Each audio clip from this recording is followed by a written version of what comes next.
தோழர்களுக்கு வணக்கம். இன்று மே 20, 2024. நமது மூத்த தோழர் துரைசாமி அவர்கள் மறைந்து ஓராண்டாகிறது. இது அவரது முதலாம் ஆண்டு நினைவு நாளாகும். தோழர் துரைசாமி யார், அவர் இந்த சமூகத்துக்கு செய்தது என்ன என்று இந்த காணொலியில் காணும். தோழர் துரைசாமி அரியலூர் மாவட்டத்தில் செந்துறை பகுதியை சார்ந்தவர். மிகவும் பின்தங்கிய குடும்பத்திலிருந்து சமூக வறுமை காரணமாக அவரது பெற்றோர்கள் வால்பாறையில் தோட்ட வேலைக்கு போயிருந்தாங்க. தோட்ட தொழிலாளர் அவங்க தந்தையாக இருந்தபொழுது அங்கேயே அவர் பள்ளி கல்வியெல்லாம் பயில்றாரு.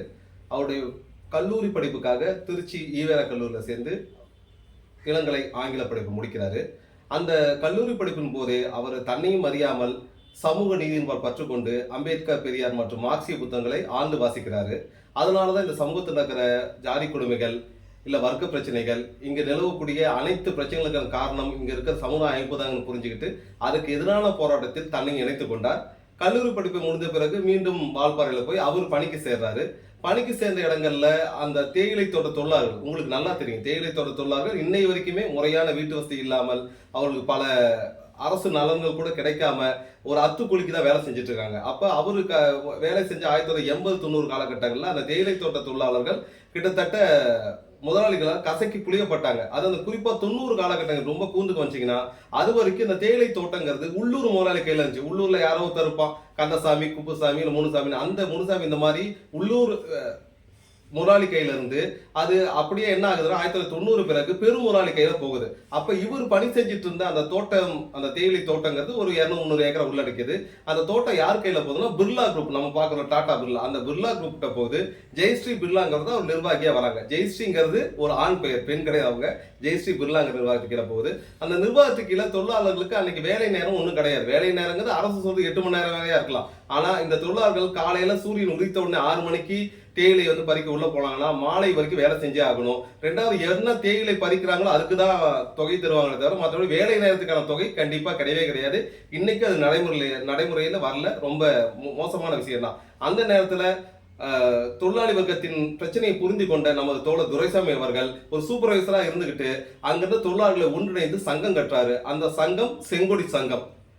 அந்த செங்கொடி சங்கத்தின் மக்களை ஒருங்கிணைத்து அந்த தொழிலாளர் அடிப்படை உரிமையான 8 மணி நேர வேலைக்கு பிறகு அவருக்கு கிடைக்கக்கூடிய ஓய்வு நேரம், முறையான வீட்டு வசதி, அந்த வேலை நேரத்துக்கான முறையான ஊதியம், மாதமான ஊதியம் சரியா தரணும், இதெல்லாம் கணக்கிட்டு இந்த கோரிக்கைகள் முன் வச்சு ஒரு பெரும் போராட்டத்தை முன்னெடுக்கிறாரு.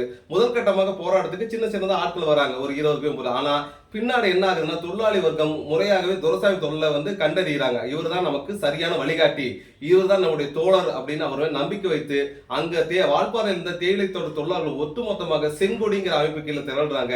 அந்த அமைப்போட மூத்த நிர்வாகியாகவும் வழிநடத்தும் தலைவராகவும் தோழர் துரைசாமி விளங்கினார். தோழர் துரைசாமியின் நீண்ட நெடிய போராட்டம் தொடர்ச்சியா போராட்டே இருந்ததுனால அந்த நிர்வாகம் படிப்படியாக இறங்கி வந்து சில உரிமைகள் தொழிலாளர் கொடுக்குறாங்க. அதுல முக்கியமானது என்ன, அது வரைக்கும் அந்த தேயிலை தோட்டம் பணிபுரிய தொழிலாளி உடல்நிலை சரியில்லாமலோ இல்ல வேலை செய்யும் இடத்துல பாம்பு கடிச்சோ இல்லை ஏதோ ஒரு காரணத்தை இறந்துட்டாங்கன்னா அவங்க உடலை கீழே கொண்டு வரதுக்கு கூட நிர்வாகம் உதவி செய்யாது. வெறும் 1000 ரூபாய் கையில கொடுத்து அமுச்சு விட்டுருவாங்க. 1000 ரூபாய் வச்சுட்டு அவங்க வீட்டுக்கு கூட வர முடியாது, ஏன்னா வண்டி கிடைக்காத ஒரு சிக்கல் இருக்கும். ஆனால் நம் துரைசாமி தோழர் போராடி அப்படி ஒரு தொழிலாளி தொழில் செய்யும் இடத்துக்கு வேலை செய்யும் இடத்துக்கு இறந்தால் அவர் வீட்டுக்கு கொண்டு போய் சேர்க்க வேண்டியது அரசோட பொறுப்பு, தொழிலாளர் நல சட்டங்களை வலியுறுத்துன்னு சொல்லி அப்படி அந்த தொழிலை தொழிலாளர்கள் அங்கே இறந்து விட்டால் அவருடைய இறந்த உடல் வீட்டுக்கு வந்து சேர்றது, அதுக்கு பின் வேண்டிய பலாபலங்கள் அனைத்தையும் போராடி பெற்று தந்தவர் தான் தோழர் துரைசாமி. இன்னும் குறிப்பா சொல்லலாம், அப்ப அந்த தொழிலாளருக்கு வேஜஸ் லிஸ்ட் சொல்ற சம்பள படிமுறை இல்லாம இருந்துச்சு. அந்த சம்பள படிமுறை கொண்டு வரது, வரப்ப அந்த பஞ்சிங் கார்டு சிஸ்டம், இப்படி பல சிஸ்டங்கள் வால்பாறையில கொண்டு வரதுக்கு அடிப்படை காரணங்களை பல பேர் இருந்தாலும் துரைசாமி தோழர் அது முதன்மை காரணியா வழங்குறாரு. அவர் பின்னாடி இந்த தொழிலாளி வர்க்கம் வெறும் அந்த தொழிலாளர் பிரச்சனையோடு நிக்கல. அதை தாண்டி வால்பாறையில இருந்த முக்கிய பிரச்சனை, நீர்நிலை பிரச்சனைகள் ஆகட்டும், இல்ல வீட்டு பிரச்சனை, வீட்டு மனைப்பட்டா இங்க இன்னும் பல பேருக்கு அங்க இல்ல, அவங்க வீட்டு மனைப்பட்டா இப்படி பல பிரச்சனை கையெழுத்து, அதையும் தாண்டி பழங்குடி மக்கள் உரிமை போராட்டங்கள், வன உரிமை போராட்டங்களையும் துரைசாமி தோழர் தலைமை நடத்துறாங்க.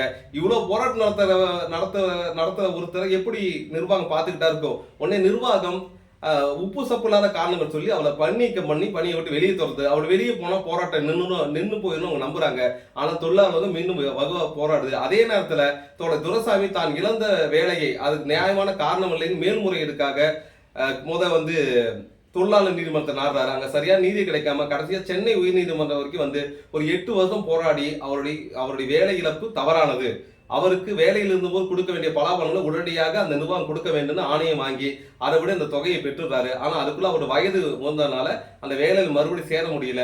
மீதி அவருடைய ஓய்வு காலங்கள் தொடர்ச்சியாக கட்சிக்கு பாடப்படுறாரு. ஏன்னா அந்த காலகட்டத்தில் செங்கொடி கட்சி பின்னாடி என்ன மாறுதுன்னா சிபிஎம் ரெட் ஸ்டாரா மாறுது. சிபிஎம் ரெட் ஸ்டாரா இந்த கட்சி உருப்பெற்றவுடன் அந்த கட்சியின் மாநில செயலாளராக தொடர்ச்சியாக 2 முறை பயணிக்கிறார்.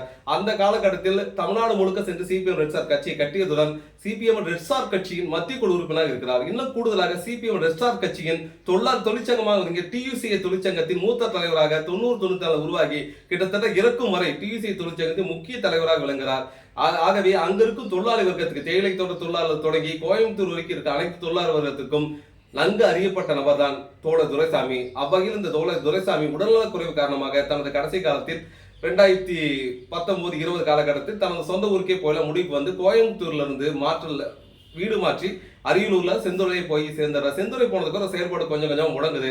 உடலும் ஒத்துழைக்கல. அந்த உடல்நல குறைவு காரணமாக 19/5/2023 அன்று அரியலூர் அரசு மருத்துவமனையில் கொண்டு சேர்க்கப்படுறாரு. மூச்சு திணறல் மற்றும் நெஞ்சுவலி காரணமாக 20ஆம் தேதி அதிகாலை 3 மணி அளவில் அவர் உயிர் பிரிகிறது தோழர்களே. அவர் உயிர் பிரிந்த பிறகு மட்டும் அவர் அத்தோடு அவருடைய சகாப்தம் முடியவில்லை. அவர் உயிர் பிரிய முன்னே அவர் தெளிவாக ஒரு விருப்பத்தை எழுதி கொடுத்தார். என்ன விருப்பம் என்றால், எனது உடல் இறந்த பிறகு எந்த சமய சடங்குகளுக்கு உட்படுத்தக்கூடாது, எனது உடல் வீணாக மண்ணில் புதைக்கப்படக்கூடாது. ஆகவே எனது இறந்த பின் இருக்கிற என் உடலை கூட மருத்துவமானவர் தங்கள் ஆராய்ச்சிக்கு பயன்படுத்த வேண்டும், அந்த ஆராய்ச்சி மனித குலத்துக்கு பயன் தர வேண்டும் என்ற கோரிக்கையை முன்வைத்து தான் அவர் அரசு மருத்துவமனை சேர்க்கும் போதே சொல்லியிருக்கார். அந்த கோரிக்கையின்படியே இறந்தவுடன் அவர் குடும்பத்தார் இந்த கோரிக்கையை முழுதாக ஒத்துழைத்து தோழர் துரைசாமியின் உடலை அரசு மருத்துவக் கல்லூரி மருத்துவமனைக்கு உடற்கொடையாக அளித்தார்கள். அரியலூர் அரசு மருத்துவக் கல்லூரி வரலாற்றிலேயே முதலாக ஒரு உடற்கொடை பெறப்பட்டது தோழர் துரைசாமியின் உடல் தான். அந்த வகையில் வாழ்ந்த போதும் சரி வீழ்ந்த போதும் சரி தோழர் துரைசாமி அவர்கள் நமக்கெல்லாம் ஒரு முன்னோடி வழிகாட்டியாக, ஒரு தொழிற்சங்க தலைவராக, விரால்மிக்க வீரராக, சிபிஎம் ரெட் ஸ்டார் கட்சியின் ஒரு சிவப்பு நட்சத்திரமாக விளங்குகிறார். தோழர் துரைசாமிக்கு எங்களது சிவவணக்கங்கள்.